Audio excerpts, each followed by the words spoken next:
Hey guys, welcome back to the Lucy Show. Hope you guys are all doing well. Oh my god, I'm so excited to talk about The Glory.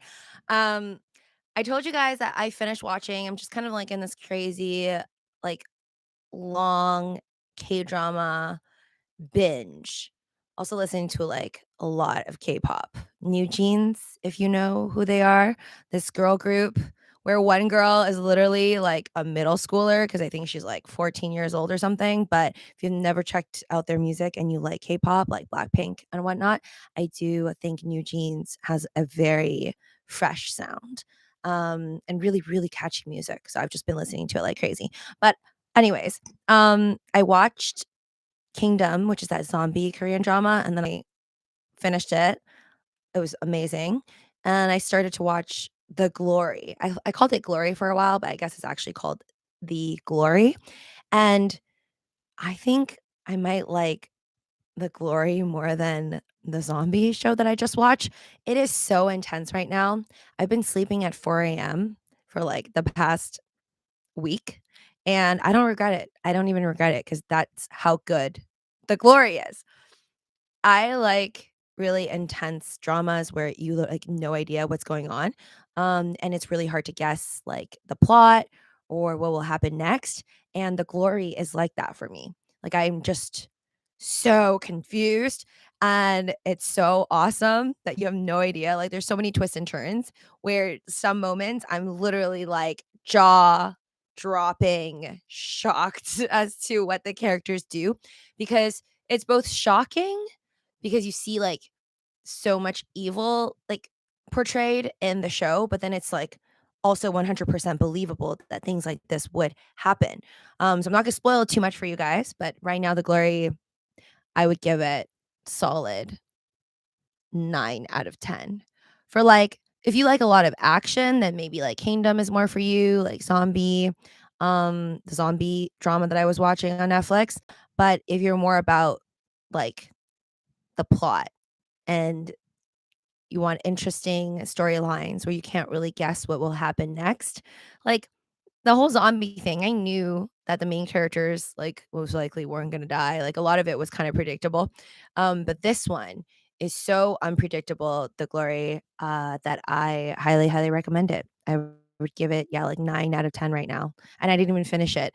I'm so glad that I kind of started it late though, because apparently season 2 is coming out in March and I'm just finishing it up. So by the time I'm done, I think I'll be done tonight. I'll be excited to see what happens on season 2 of The Glory. Hi there, GB Love, Hector the Dude. Welcome. Hope you guys are doing well on this lovely Sunday night. I'm so excited for the markets to open tomorrow. Like, I feel the need. If you were watching my previous live stream on the main channel, I was talking about um, just kind of wanting to do more trades and do better. That I know it's not right. It's not the right way to go about it to be like, I want to do like a million trades and I need to do so many trades because technically doing like a million trades doesn't mean you're going to make more money unless you're actually right on all of those trades.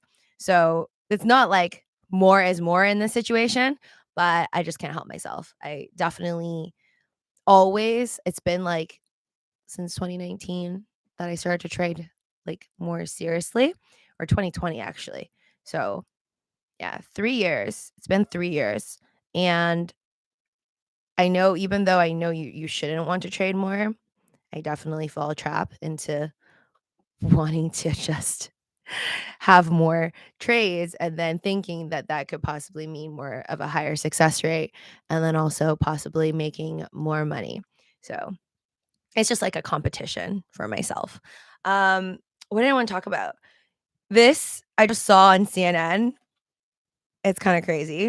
Um I don't know if anyone's beat this kid's record, but apparently in Pennsylvania, David Balogan, I wanna say I don't know how to pronounce his name correctly, but I'm assuming it's Balogan Balogan, is ready for college. He's interested in studying black holes and supernovas, and he's 9 years old, just graduated from high school. Just reading that makes me feel so old and then also so stupid because I don't know what the heck I was doing at 9 years old. Definitely did not know what a supernova was. I don't even think I can explain to you what a supernova is even right now. Thumbs up if you also cannot explain what a supernova is. But it says with his diploma, David B is a step closer to his dream of becoming an astrophysicist. Up next, picking a college. Quote, he's a 9-year-old with a brain that just has the capacity to understand and comprehend a lot of concepts. That's beyond his years, his mother says. So apparently he took remote classes from his home in Pennsylvania. Um, this is this is the kid. Check him out. He looks very happy. I'd be happy too if I graduated high school at 9 years old. Like, think about all the time that he has.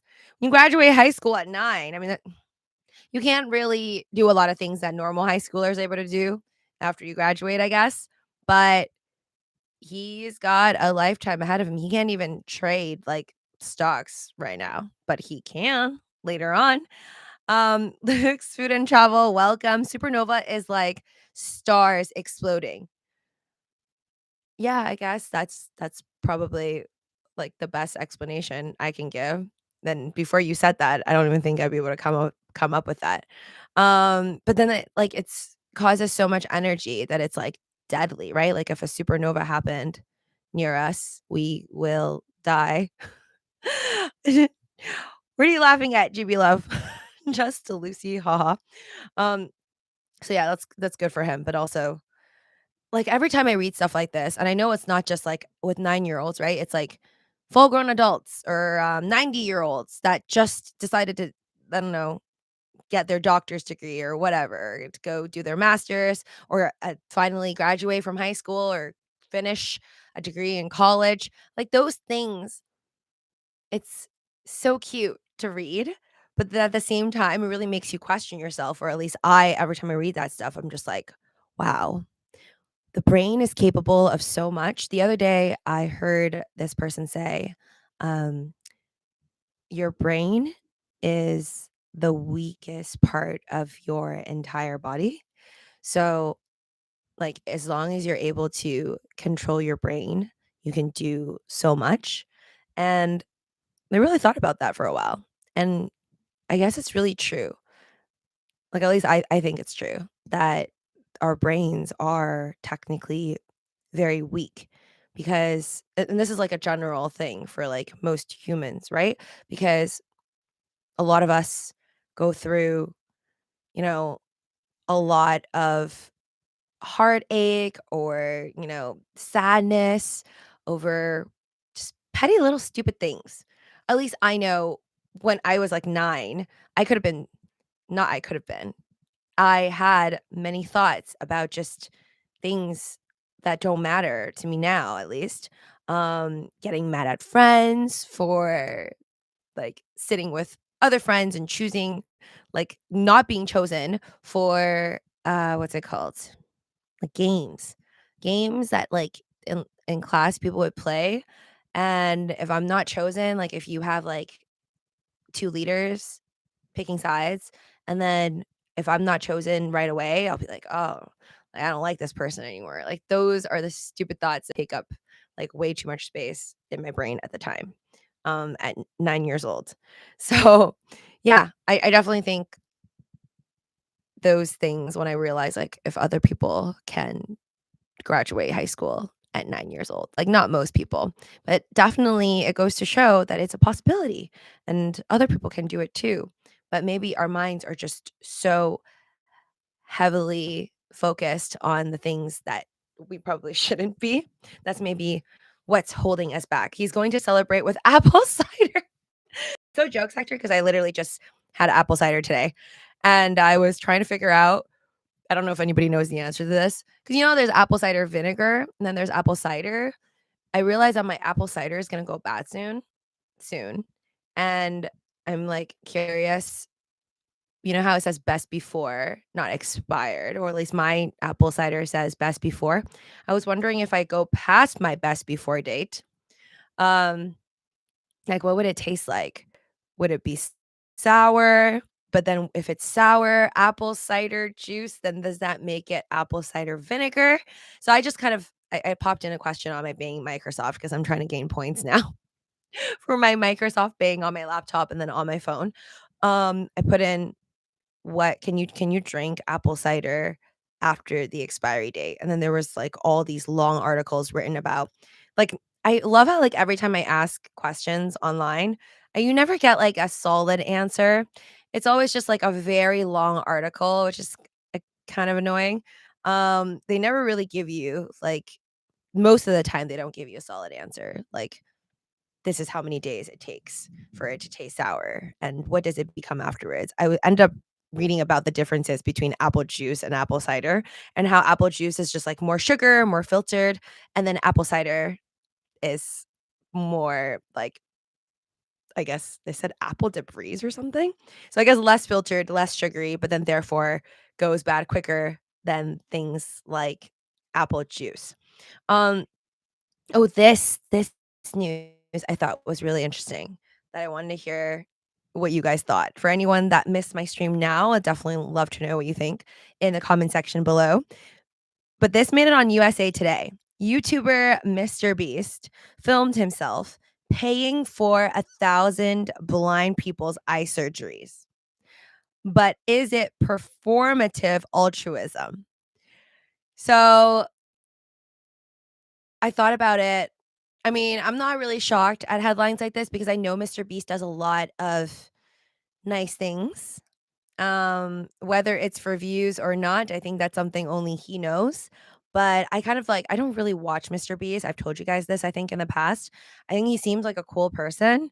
Seems like a nice guy, but I I just don't watch his videos like religiously like some people do. I know, like, what he does, like, the gist of it, though, that he, like, was this young YouTuber who always made these videos, and it just got more and more popular, and as he made more money off of YouTube, he's capable of doing grand videos where, like, you give away stuff, like Oprah in a sense, and, like, give away cars, give away money, and then you make it more exciting because you're attracting viewers because of how much money and how much things you're giving away. So, that's pretty much the gist of it, how I would explain him to someone who's never watched him, and I think that's all fine and stuff, uh, but that's when I guess everybody starts to think and question whether these acts are truly from the heart, or are they for money, for views? And I mean, this isn't like a Mr. Beast issue. This is like an everybody who does anything nice, but then posts it or talks about it on social media thing. It's something like I also question myself sometimes. I'm like, oh, if I say something I did and society would consider it good or nice, but I'm sharing it on my live streams or I'm sharing it on social media, or even if I don't even have social media, but I'm just telling another soul out there something that I did.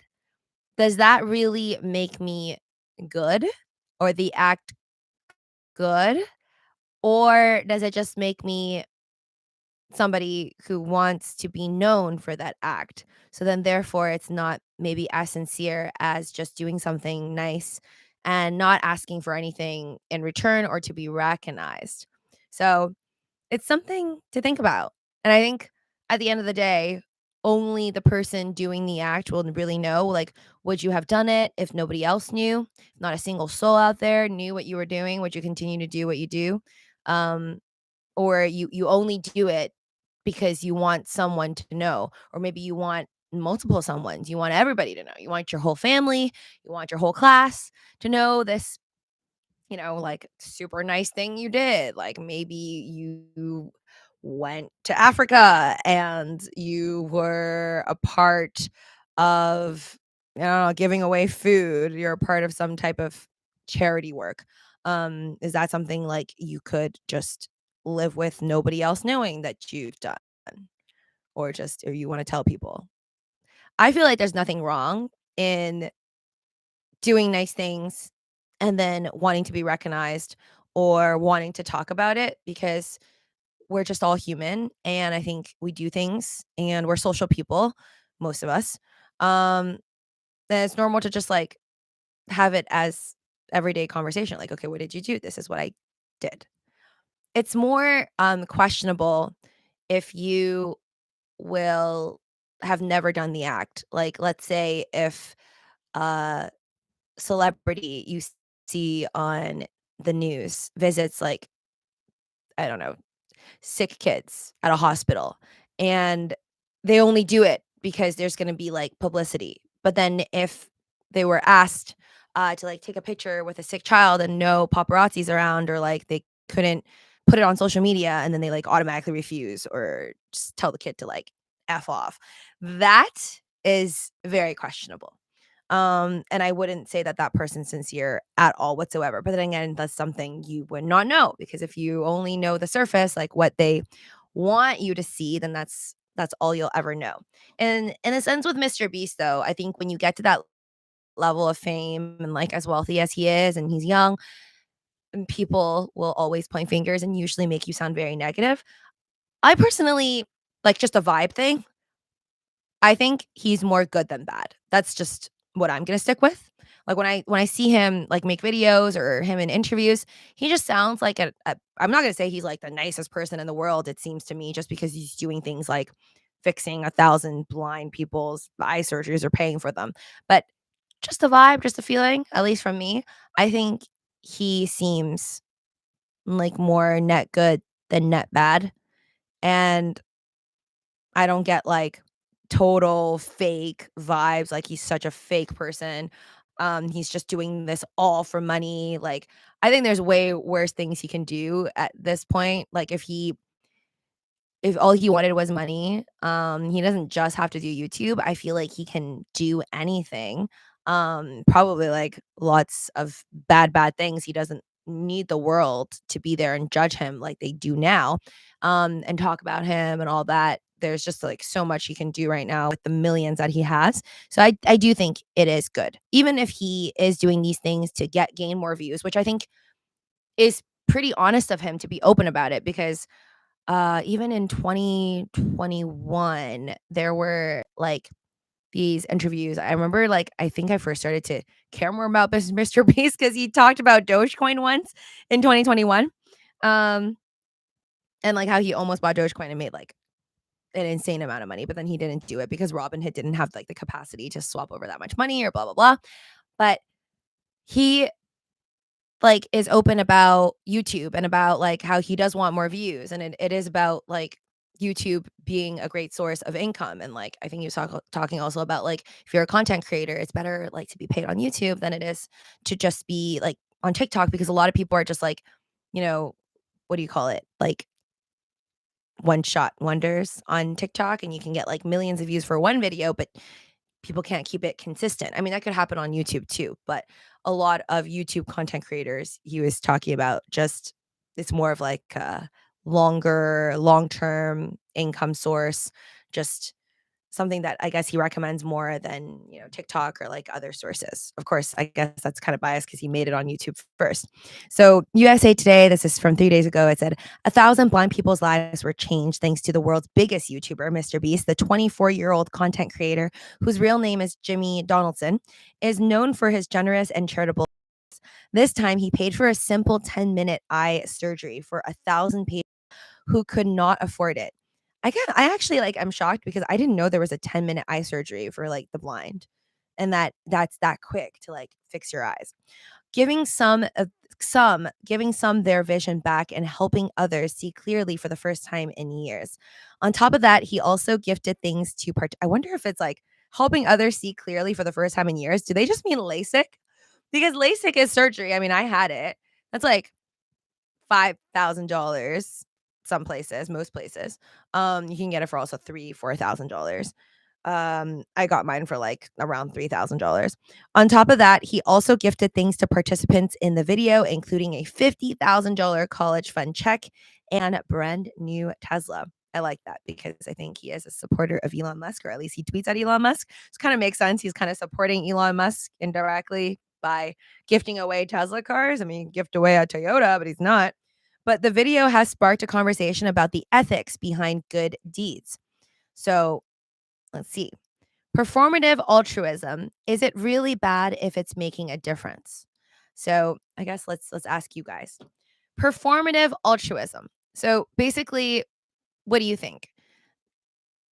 People like Mr. Beast or any influencers or any celebrities out there, if they're doing something nice like this, like paying their money that they make to let people see again, give people these surgeries for the blind, but they're making money and you know they're making money and you know they want the views, is it really bad?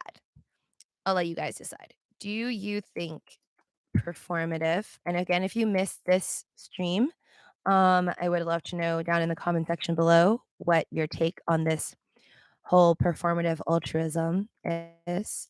Do you think performative altruism is really well, sure, if performative altruism, is it really bad if it's making a difference? Yeah. So do you think performative altruism is good or bad? And we're gonna assume that it's, helping people. Okay? Like it's actually helping people so that the person doing the act actually has to spend some money to help others, whether it's surgery or feeding the hungry. Overall, yes or no. Basically, do you think we need more people like this, Mr. Beast out there and doing more things like that? Performative altruism or just any type of nice things, but then getting rewarded, being noticed. I don't know. It's funny that they call it this performative altruism, but then if you cure cancer or if you got a Nobel Prize for something, people don't really say, huh, this person's just doing it because, they just want money or fame. But you would probably still make a lot of money and gain a lot of fame if you like cured a disease that was very hard to cure. So I technically would categorize that as all the same. Like if you do something good, you will be rewarded with possibly some money and most likely fame. I think he's doing more than our government hacker that do. Yeah, I think you're right. I mean, when's the last time you heard any governments pay for 1,000 blind surgeries? Hey, Lucy, take care. Good night. All right, take care, GB love. Apple juice, apple cider, it doesn't matter. All right, Luke. He is going to celebrate with apple cider. 100% says yes. Okay, so everybody's like team Mr. Beast over here. And I agree. I think if I had to pick between less people like Mr. Beast or more of them, more people, influencers, small or large, I would rather there be more. Like, yes, it gets to a point where you might get annoyed because if you might, because I understand where this is coming from too when people are like, I hate these influencers. I hate these people who are just pretending to be good out there just for the views. And they're just absolutely right. There is 1000% someone out there, multiple people out there making videos to make themselves look like really nice people when they could be like, I don't know, kicking cats and dogs on the side and being horrible people. But that's just humans. You never know when somebody's a liar, or maybe you do know and you're just pissed off that they're making a lot of money. And a lot of people are tricked and fooled into thinking they're good. But that doesn't change the fact if they are, seriously using some of the money that they make, whether it's off YouTube or off TikTok or Twitch or whatever, and then putting it into something that can save someone's life, or make their lives slightly better. At least that's how I view it. But I do understand like the discomfort. Like if you truly know, and like this is just if you didn't know them, right? Like there's a lot of internet hate for people who don't even know you. I know I get a lot of that. There's people who just like have their own commentaries on the way you look and the way you talk or just what you do without even knowing you. But there's that extra layer of hate when someone knows you or like if they know you're a bad person and they see you faking it and like trying to be nice or pretending to do these things that are kind when they think like you're not a good person. So I think a lot of that comes or stems from that. R says maybe it would also help to bring awareness to current problem that they are addressing. So yes, good, I guess, but it's for views, it's for the wrong reasons. And again, that's a slippery slope We just don't know what their true intent is, and that's, like, the magical part of being human. Such a guessing game. It's like a poker game every day, right? Like, you are always trying to figure out, or at least I like to try, like, who's sincere when people say something to you. Do they want, like, if someone says something really nice to you or give you extra care, um, do they want something from you, or they're just doing it out of the goodness of their own hearts? And that's just something you really have to figure out on your own. And then hopefully you deciphered it correctly, because you will unfortunately live an uncomfortable life if you constantly make the wrong decision about reading people, and you bring a lot of terrible people into your lives because you were tricked by them or by the surface of what they were trying to make you think about them. But over here it says, a seemingly selfless gesture tugs at your heartstrings until you find out the sole purpose is typically to go viral. What differentiates kindness from exploitation is motive. When these videos espouse compassion, education, and inclusion, and end results include making a change and inspiring others to do the same. There are multiple layers of people's motivations, but we also have to ask about the effects. How are people talking about the video? Will it inspire people to do good things? Will it spur awareness about blindness? Um, I don't think this, like, personally, just from reading this, I don't think this gives me awareness to blindness. I was pretty aware, of the existence of blindness, and then also myself having had LASIK surgery. I know the vulnerability, and kind of the unfortunate, uh, thing that is not having perfect vision. Oh, thank you, Luke's Food and Travel. Thank you for the super chat. Luke's Food and Travel, Mr. Beast got cheap. This super chat is from him. He wants me to send you his most generous regards to you in the form of $5. All right, thanks, Luke. Thanks for the love. Appreciate it. I know that wasn't from Mr. Beast. That was from you, but much appreciated. I wonder what percentage of YouTubers are narcissistic. R says. Um, well, I mean, what do you define as narcissistic?